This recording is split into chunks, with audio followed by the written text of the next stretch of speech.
إلى حضرة النبي المصطفى سيدنا محمد صلى الله عليه وسلم، خصوصا إلى أرواح جميع مشايخنا، ثم وصلنا إلى أرواح آبائنا وأمهاتنا وأجدادنا وجداتنا وخالنا وعماتنا وأستاذنا مشايخنا، ثم خصوصا إلى المرحوم كي حاجي أحمد إمام ماوردي. الفاتحة. أعوذ بالله من الشيطان الرجيم. بسم الله الرحمن الرحيم. الحمد لله رب العالمين الرحمن الرحيم مالك يوم الدين إياك نعبد وإياك نستعين اهدنا الصراط المستقيم صراط الذين أنعمت عليهم غير المغضوب عليهم ولا الضالين. الفاتحة إلى مصنف هذا الكتاب. الفاتحة. أعوذ بالله من الشيطان الرجيم. بسم الله الرحمن الرحيم. الحمد لله رب العالمين الرحمن الرحيم مالك يوم الدين إياك نعبد وإياك نستعين اهدنا الصراط المستقيم صراط الذين أنعمت عليهم غير المغضوب عليهم ولا الضالين. Perhatikan, jangan bicara. Bismillahirrahmanirrahim. Alhamdulillahi rabbil alamin. Wassalatu wassalamu ala asyrafil anbiya'i wal mursalin Sayyidina Muhammad wa ala alihi wa sahbihi ajma'in. Qala la ilma lana illa ma 'allamtana innaka antal alimul hakim. Qala rabbi shrah li sadri wa yassir li amri wahlul 'uqdatam min lisani yafqahu qawli. Qala al muallif. Yang mau dibaca Al-Qitaluh. Bismillahirrahmanirrahim. Al-Qitaluh. Al-idnu bihi bada'uhu adadus saraya adadul ghazawati al-qasduh min wad'il ahjari alal maqabir. Al-Qitaluh, adapun inilah penjelasan tentang peperangan. Al-idnu bihi, mendapat izin dengan qital. Al-idnu bihi, mendapatkan izin dengan melakukan peperangan. Bad'uhu, permulaan peperangan.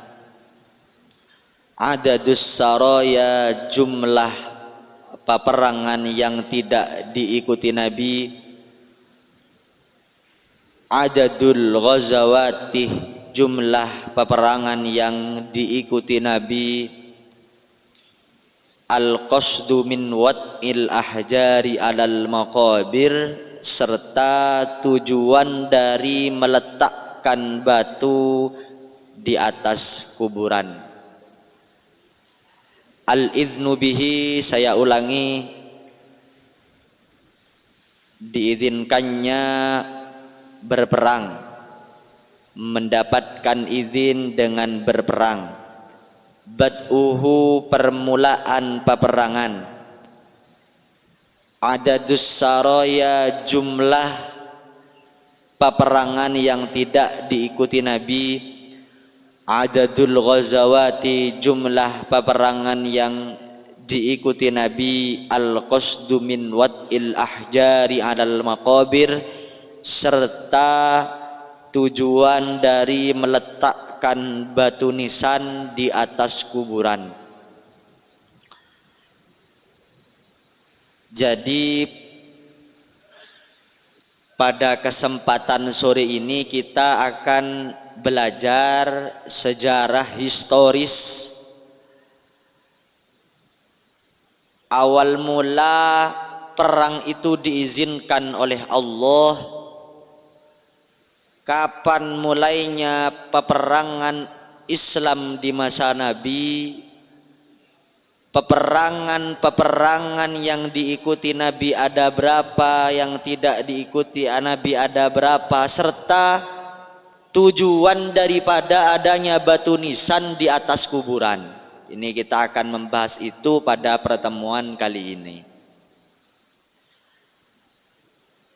Adzinallahu lil muslimin. Adzinah, memberikan izin Allahu siapa Allah lil muslimina kepada orang-orang Islam biqitali a'daihim dengan memerangi musuh-musuh muslimin. Adinallahu, adina memberikan izin Allahu siapa Allah lil muslimina kepada orang Islam biqitali a'daihim dengan memerangi musuh-musuh muslimin ba'da mu'aradatihim sesudah menentangnya muslimin lin Nabi sallallahu alaihi wasallam kepada Nabi sallallahu alaihi wasallam wa idaihim dan menyakiti a'daihim wa idaihim dan menyakiti musuh-musuh muslimin lahu kepada Nabi sallallahu alaihi wasallam wattifaqihim dan bersepakat a'daihim wattifaqihim dan bersepakat musuh-musuh muslimin ala qatlihi atas membunuh Nabi ala qatlihi atas membunuh Nabi.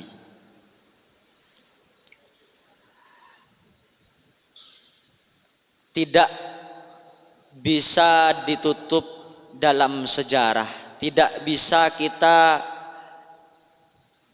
menghilangkan dari sejarah kita sebagai umat Islam bahwa Rasulullah sallallahu alaihi wasallam pada saat pertama kali berdakwah, pada saat pertama kali mensyiarkan agama Islam itu mendapatkan pertentangan dari orang-orang pada masa itu. Nabi ketika pertama kali dakwah itu ditentang, disakiti, bahkan orang-orang pada masa itu mengatur rencana untuk memerangi Nabi Muhammad sallallahu alaihi wasallam. Jadi zar-nizar Nabi Muhammad itu Islam terlihat seperti sekarang sampai ke Indonesia dari tanah Arab itu tidak mudah. Nabi seorang berdakwah itu ditentang oleh mayoritas orang-orang pada masa itu. Setelah menjalani masa ujian yang berat dalam berdakwah, Nabi mendapatkan mandat dari Allah, mendapatkan izin dari Allah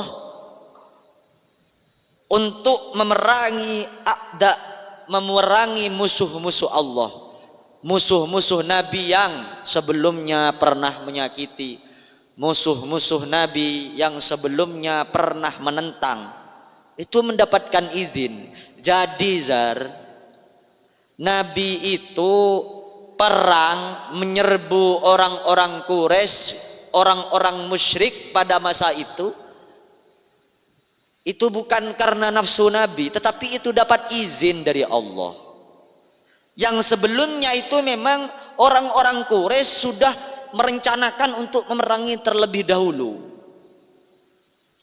Jadi bukan kemudian gara-gara Islam mempunyai sejarah ketika ekspansi peperangannya itu selalu menang disebut sebagai agama teroris.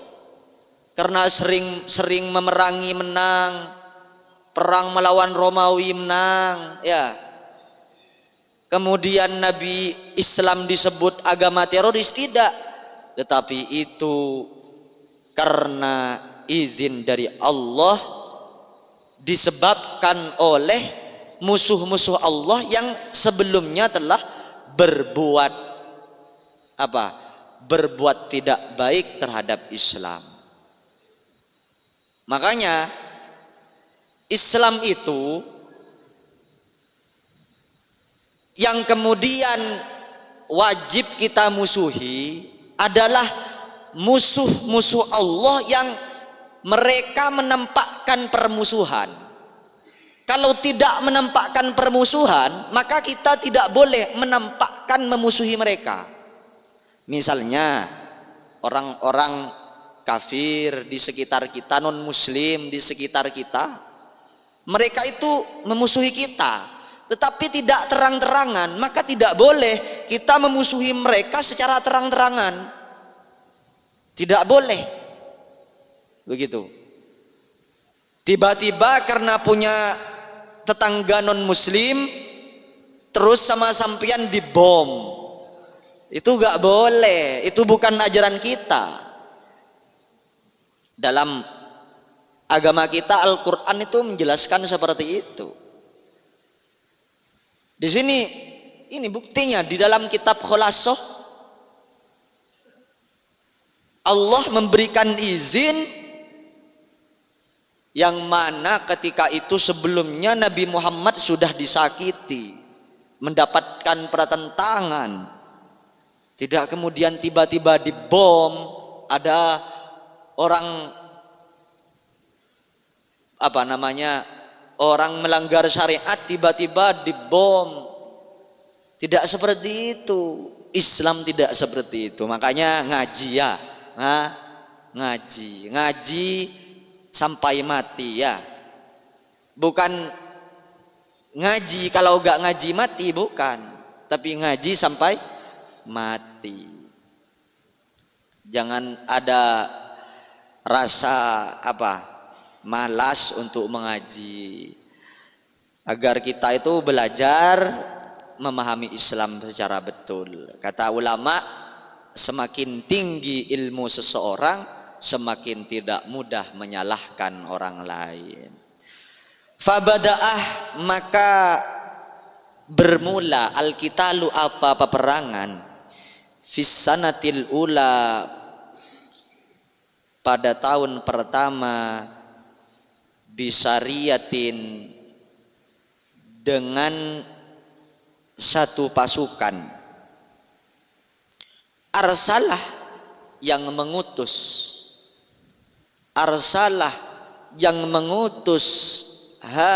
kepada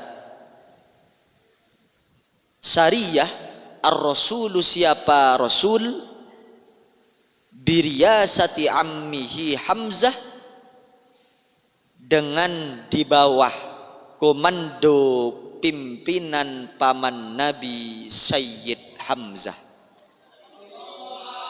Dengan di bawah komando pimpinan paman Nabi Sayyid Hamzah. Li'tiradi airin, untuk menyerbu kafilah, li'tiradi airin li Quraisyin, untuk menyerbu kafilah dagang Quraisy, untuk menyerbu kafilah dagang Quraisy. Roji'atin, yang sedang kembali minas Syamih, dari Syam. Summa tataba'atis saroya, kemudian berturut-turutlah as-saroya, peperangan tanpa diikuti Nabi, peperangan yang tidak diikuti Nabi, wal ghazawatu, dan peperangan yang diikuti Nabi.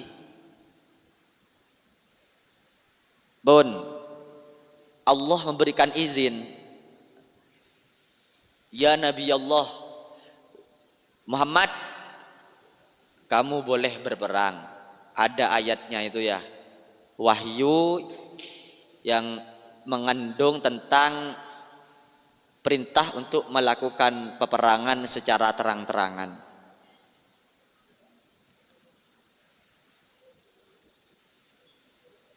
Pertama pertama kali perang itu dimulai pada tahun pertama minal hijrah.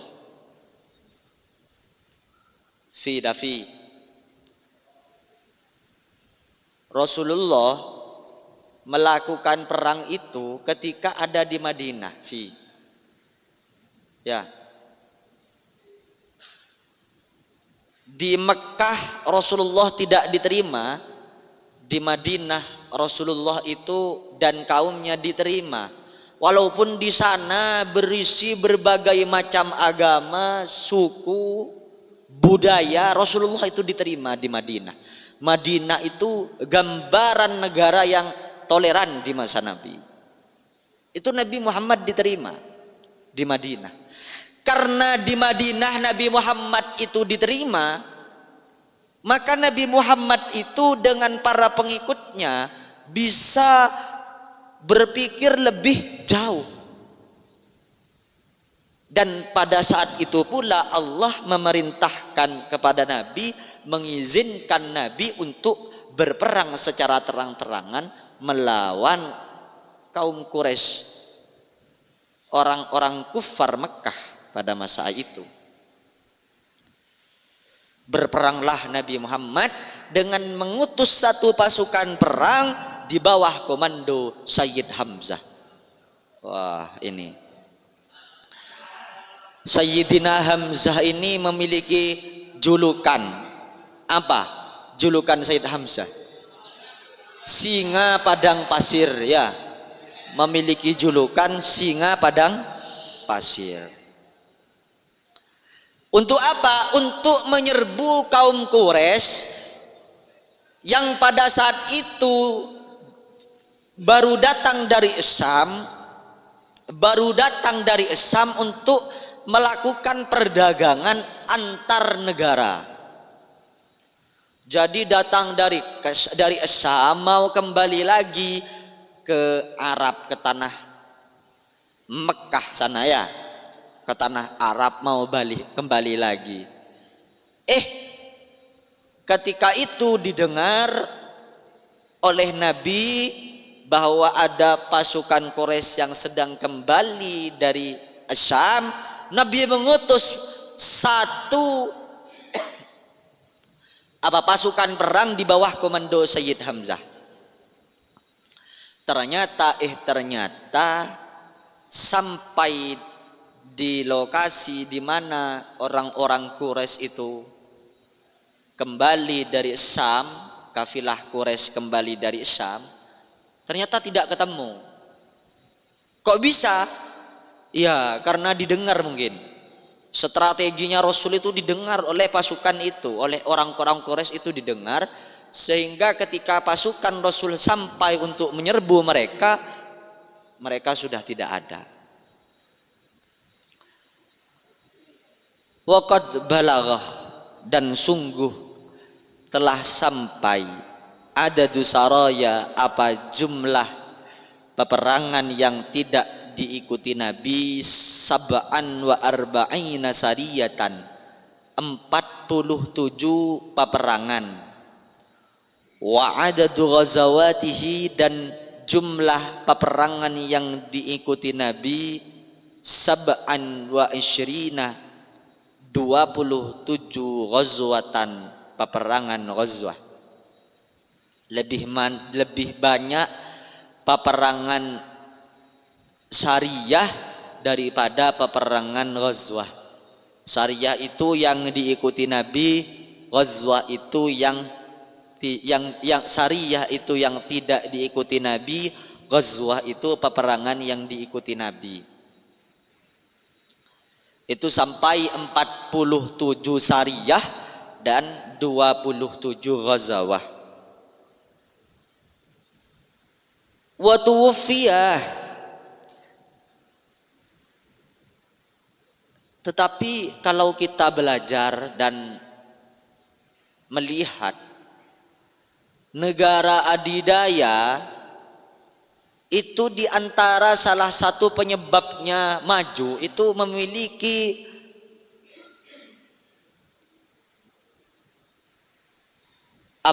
militer yang kuat. Negara yang ekonominya maju itu kebanyakan militernya itu kuat. Ya.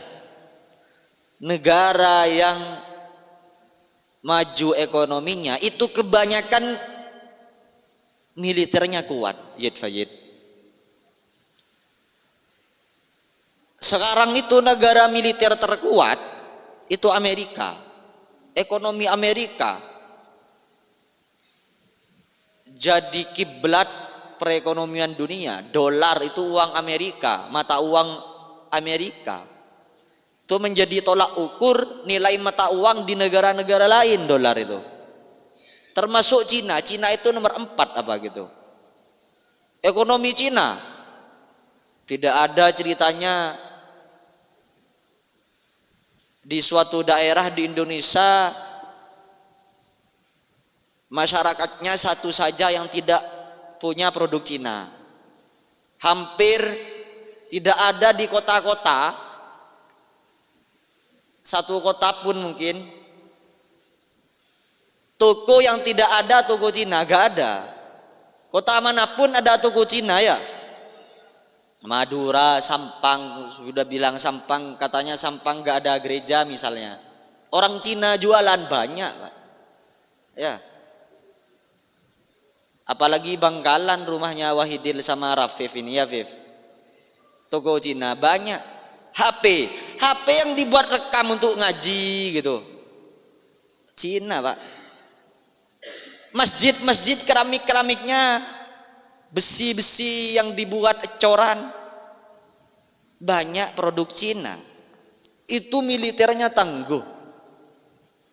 Karena sebelum kita bisa membangun perekonomian yang baik, maka kita harus menciptakan daya tawar terhadap negara-negara lain disegan.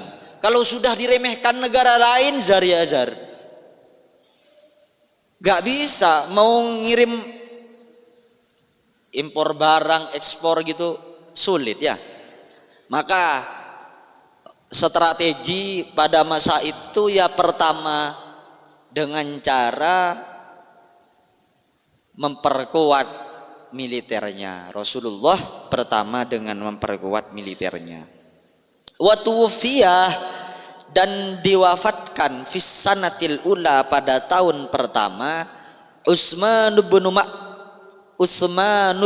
Maz'un. Siapa Utsman bin Maz'un? Akhur Rasulullah sallallahu alaihi wasallam, saudara laki-laki Rasulullah sallallahu alaihi wasallam, minar rodoi, dari arah sepersusuan,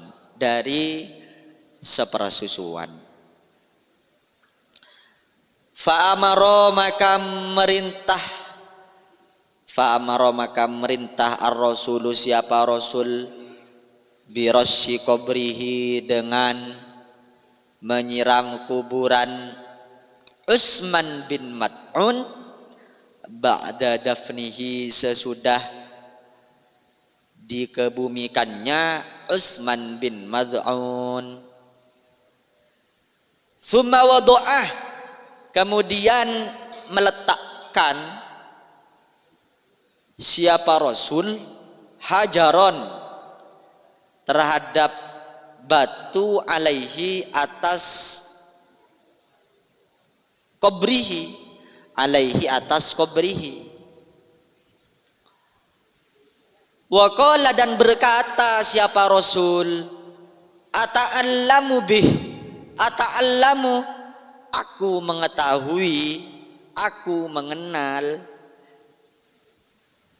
bihi, dengan hajar, bihi, dengan hajar, kubro akhihi, terhadap kuburan saudaraku, wa adfinu, dan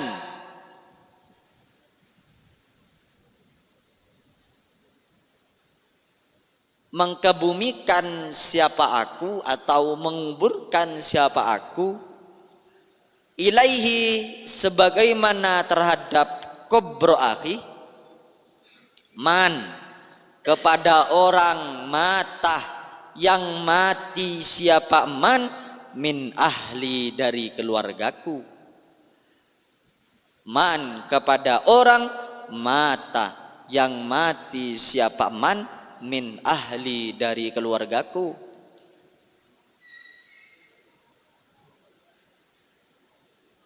Nah, pada saat peperangan itu pada saat peperangan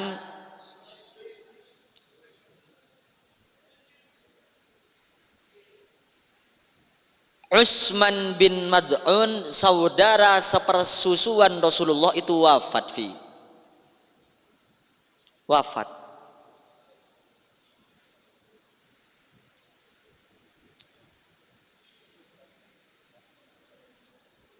Ketika kewafatan saudara sepersusuan Rasul ini adalah pertama kali adanya batu nisan. Ya. Sebelumnya orang kalau dikuburkan itu udah ada batu nisan. Kemudian ada batu nisan.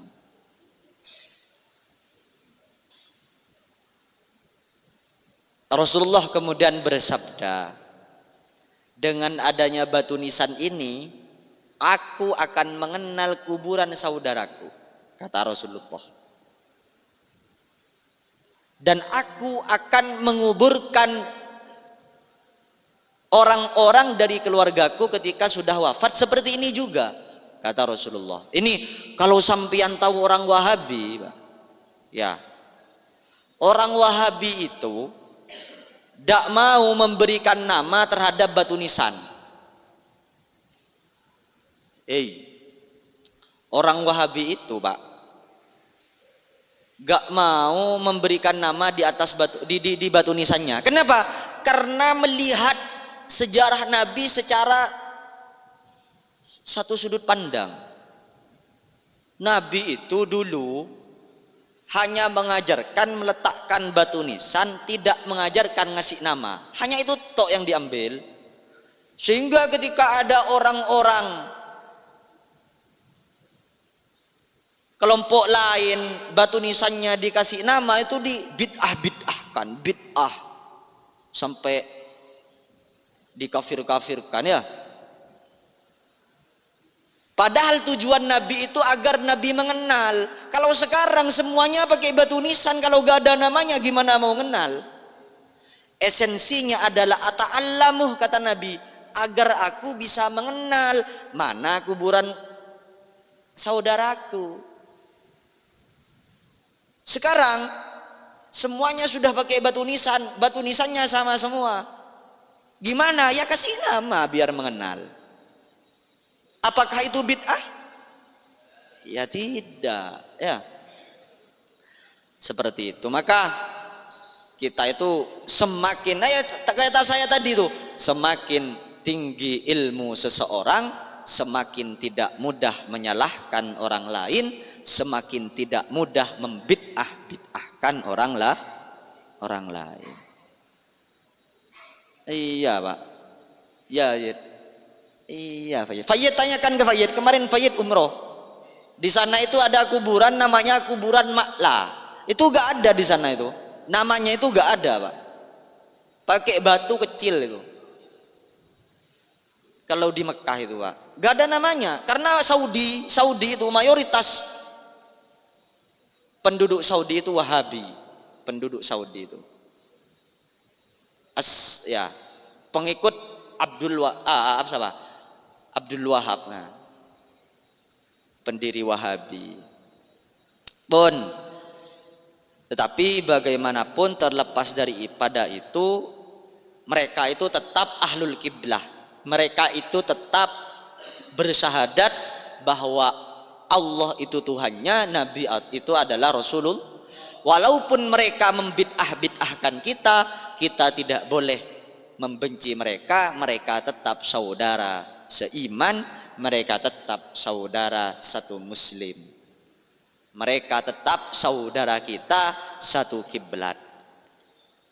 Biar mereka mengkafir-kafirkan kita, tapi kita tidak boleh membenci mereka. Khulasatus sanatil ula, ringkasan pada tahun yang pertama. Fis sanatil ula,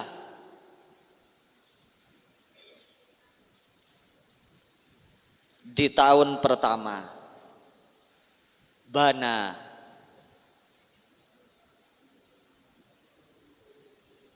membangun ar-rasulu, siapa rasul, masjidahu, terhadap masjidnya rasul. Apa masjidnya rasul? Masjidnya rasul apa masjidnya? Ada yang tahu? Masjid rasul itu masjid Nabawi, ya. Wa fiha, dan di dalam sanatil ula suri'ah, disyariatkan al-adanu, apa adan. Wa fiha, dan di dalam sanatil ula adharat, menampakkan Yahudul Madinati, siapa Yahudi Madinah, al-adawata, terhadap permusuhan, lil muslimina, kepada orang-orang Islam. Wasa'ada, dan menolong hum, kepada adawah, kepada Yahudul Madinah, munafikul Madinah, siapa orang munafiknya Madinah. Orang munafik, tahu orang munafik? Orang munafik pada masa Nabi itu orang yang pura-pura Islam, padahal di balik itu mereka ingin merusak Islam, menjadi mata-mata. Kayak Fayyid misalnya, ya, masuk ke tentara Amerika. Fayyid pura-pura jadi orang Amerika agar diterima di Amerika. Tetapi tujuan Fayyid itu mengambil informasi, mencari kelemahan-kelemahan orang Amerika untuk dikasih tahu ke orang Indonesia. Itu namanya Fayyid, ini orang munafiknya Amerika gitu. Ya. Jadi di masa Nabi ada seperti itu, ada orang-orang yang pura-pura Islam, ingin mengetahui kelemahan Islam, ingin merusak Islam dari dalam. Sekarang munafik itu beda. Munafik itu sekarang sudah definisinya semakin berkembang. Siapa? Orang yang di depanmu itu pura-pura baik, tetapi di belakangmu mereka itu apa? Jahat kepadamu, ya. Kayak siapa misalnya Fayyid di depan ustadznya nunduk-nunduk, tapi di balik itu sandalnya dibuang misalnya, ya. Tidak boleh, ya, Yid. Tidak boleh kayak gitu. Itu munafik zaman modern itu, Pak. Atau selfie di foto, alhamdulillah saya sudah ngaji. Ternyata setelah itu main game. Itu munafik fi hadaz zaman, ya. Apa tujuannya itu? Agar dapat poin dari calon mertua misalnya. Ya, nizar. Misalnya nizar, mana ada nizar sudah. Tak boleh itu, Pak. Ya, munafik fi hadaz zaman. Munafik fi zaman 4.0, ya. Fa'aqadar rasul ahdan bainahu wa bainahum. Fa'aqadah, maka bersepakat, ar-rasulu, siapa rasul, ahdan, dengan perjanjian, ahdan, dengan sebuah perjanjian, bainahu, di antara rasul, wa bainahum, dan di antara Yahudul Madinah, dan di antara Yahudul Madinah. Wa fiha, dan di dalam sanatil ula, arsalah, mengutus,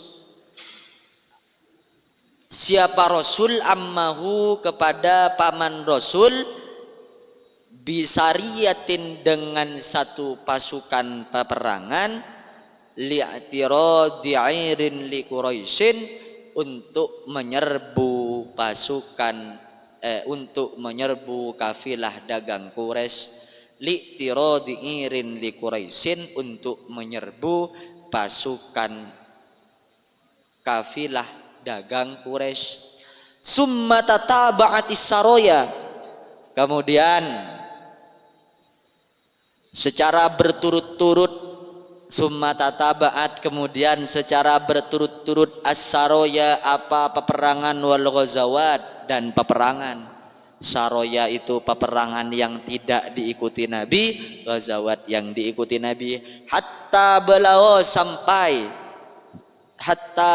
sampai adadu saroyahu,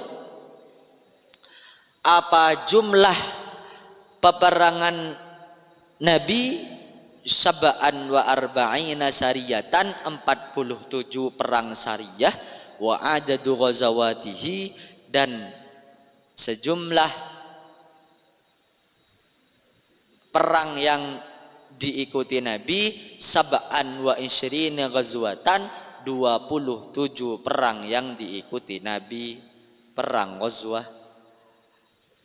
Wa fiha, dan di dalam peperangan, wa fiha, dan di dalam sanatil ula, bukan peperangan, wa fiha, dan di dalam sanatil ula, tuwfiya, diwafatkan, akhur Rasul, siapa saudara laki-laki Rasul, minar rodoi, dari rodo, saudara dari rodo.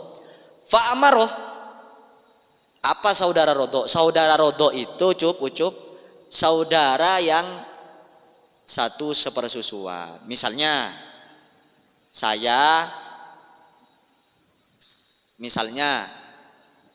ada namanya Budi. Budi ini lahir dari orang tua namanya Rohim dan Rohimah. Ya.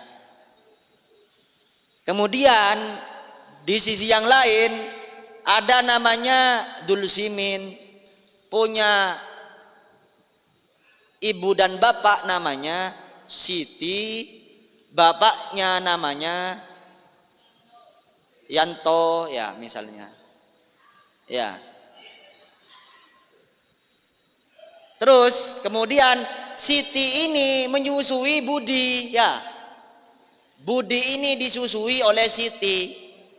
Maka Budi dengan Dulsimin ini satu saudara rodo, ya.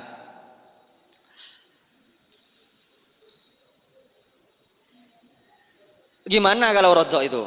Boleh nikah apa enggak kalau perempuan sama laki-laki? Boleh apa tidak? Hah? Enggak boleh nikah. Kayak saudara kandung rodo itu. Saudara rodo itu seperti saudara kan ibunya, tidak boleh dinikahi yang menyusui itu, ya. Jadi itu Rafif, dulu di masa Nabi itu sudah lumrah orang menyusui orang lain, ya. Kalau sekarang kan orang nggak mungkin gitu, ya. Beli susunya ya beli di Indomaret gitu, ya. Kalau dulu kayak gitu, gak ada masih Denko gitu, Indomil gitu, gak ada. Susu anak itu gak ada. Jadi kalau susu ibunya itu gak keluar, maka cari orang lain. Bahkan memang ada jasanya. Biasanya orang-orang desa di masa itu kayak gitu, ya. Membuka jasa misalnya, ya. Anak-anak pun.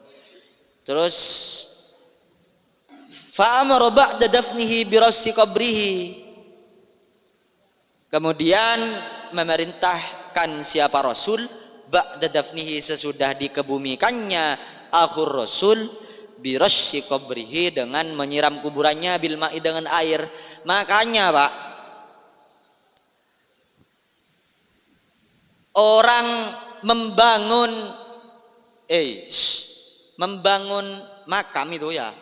Makam itu dibangun, biasanya kan dikasih keramik gitu kan, ya. Itu kata para ulama itu makruh. Kenapa kok makruh? Ya, karena itu ketika hujan airnya itu gak bisa menyerap. Kata para ulama, air yang berada di atas kuburan itu akan mendinginkan orang yang wafat di dalam kubur. Jadi Rasul ini mengajarkan kalau ke kuburan disiram. Ini kan gak lumrah kalau di daerah kita. Disiram, Pak. Kalau bukan hanya kembang tok, disiram. Ya.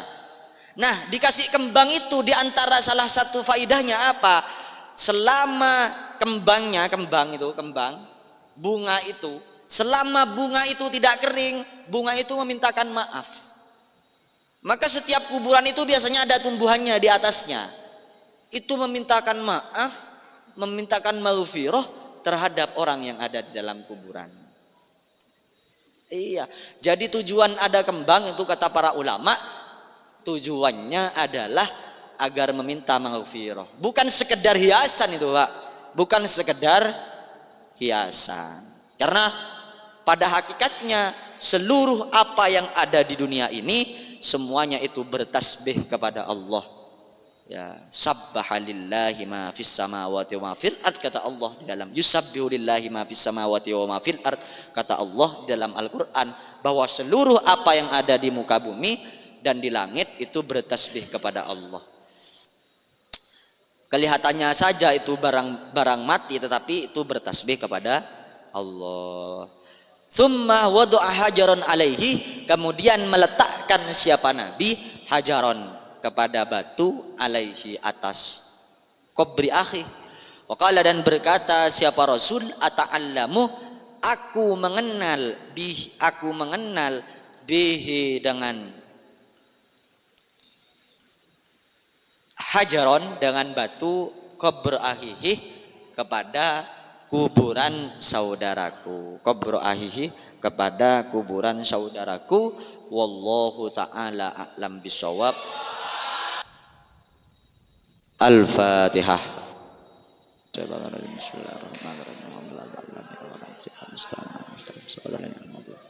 Assalamualaikum warahmatullahi wabarakatuh.